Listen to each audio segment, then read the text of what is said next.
Bonjour à tous, bienvenue à notre méditation quotidienne. Nous sommes depuis quelques jours dans le psaume 127, un psaume des montées ou comme on voit dans d'autres traductions, un psaume des degrés ou encore un psaume pour le pèlerinage. Alors on l'a dit, on l'a répété, mais pour bien fixer cette réalité dans notre esprit, ces psaumes qui étaient récités et chantés étaient répétés pendant le trajet qui menait de la maison d'où on partait jusqu'au temple de Jérusalem, là où il y avait des festivals annuels en faveur et en célébration de l'Éternel.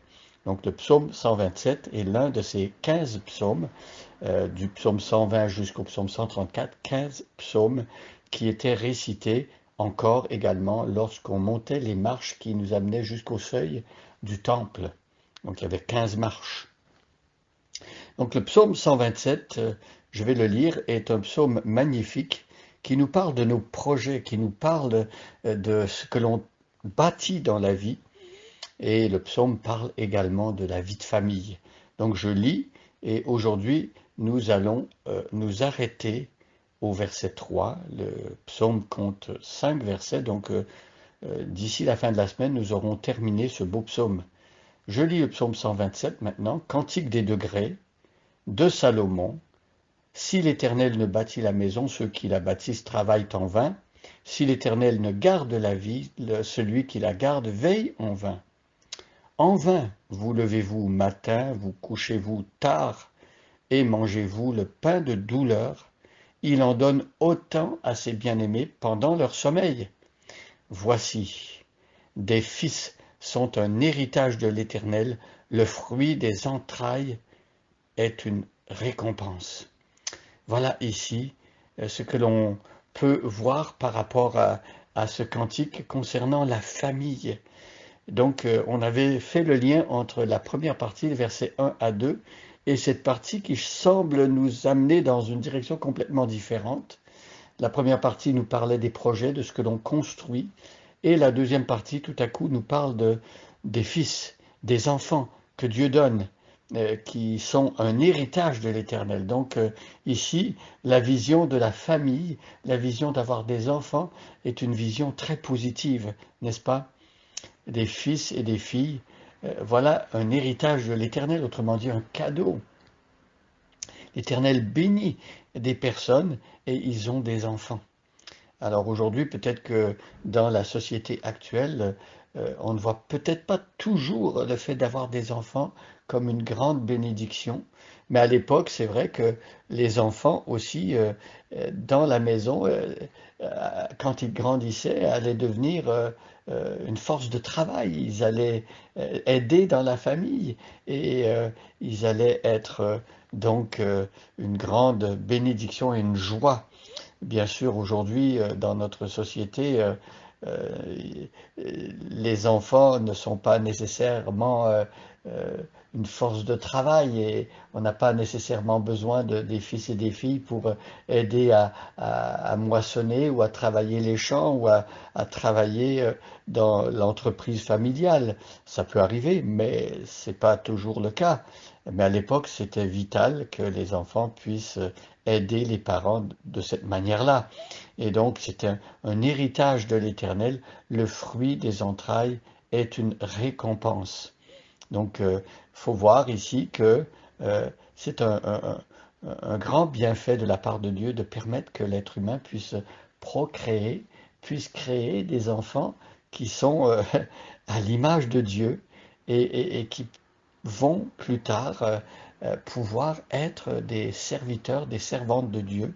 Et donc, pour les familles, euh, c'est une bonne chose, et c'est même Dieu qui le demande de transmettre à nos enfants justement l'héritage que nous-mêmes nous avons reçu de nos parents, euh, par rapport surtout aux valeurs et à la foi que Dieu nous donne.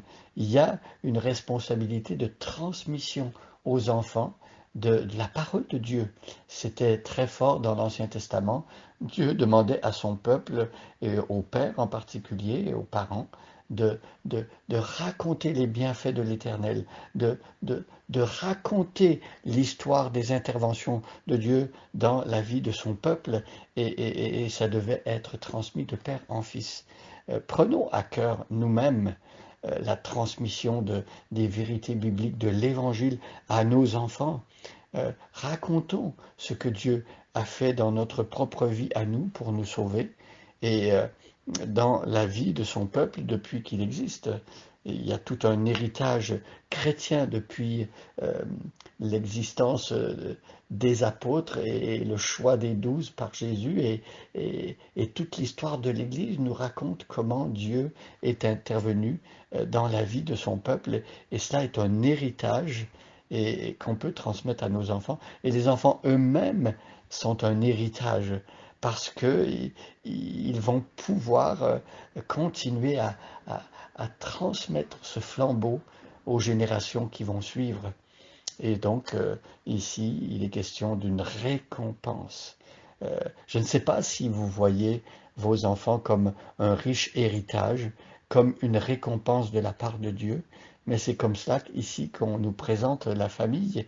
Donc, c'est un cadeau du Seigneur. Remercions Dieu aujourd'hui pour nos enfants. Prenons conscience qu'ils sont un héritage et que demandons à Dieu qu'il nous permette de transmettre cette parole à nos enfants. Prions pour eux. C'est pas automatique que nos enfants qui grandissent dans une famille chrétienne soient eux-mêmes automatiquement chrétiens. On va demander que Dieu se révèle à nos enfants comme il s'était révélé à nous-mêmes. On va prendre à cœur de transmettre les vérités bibliques. Mais nous savons que chaque conversion, c'est un cadeau de Dieu, c'est un miracle de Dieu. Et donc prions pour que nos enfants, lorsqu'ils vont grandir, puissent eux-mêmes décider de suivre Jésus-Christ. Il me revient un passage à l'esprit dans l'Ancien Testament. Dieu s'était révélé à Abraham et à Isaac et Jacob quand il était à Bethel. Et il a découvert le Seigneur et le Dieu de ses pères est devenu son Dieu personnel à lui-même. Il a vu l'échelle et des anges qui descendaient, qui montaient, et la bénédiction de Dieu qui parvenait aux êtres humains. C'est une image que l'apôtre Jean reprend dans le Nouveau Testament pour parler de l'œuvre de Jésus-Christ. C'est Jésus-Christ qui permet aux hommes aujourd'hui de connaître Dieu et de le connaître personnellement.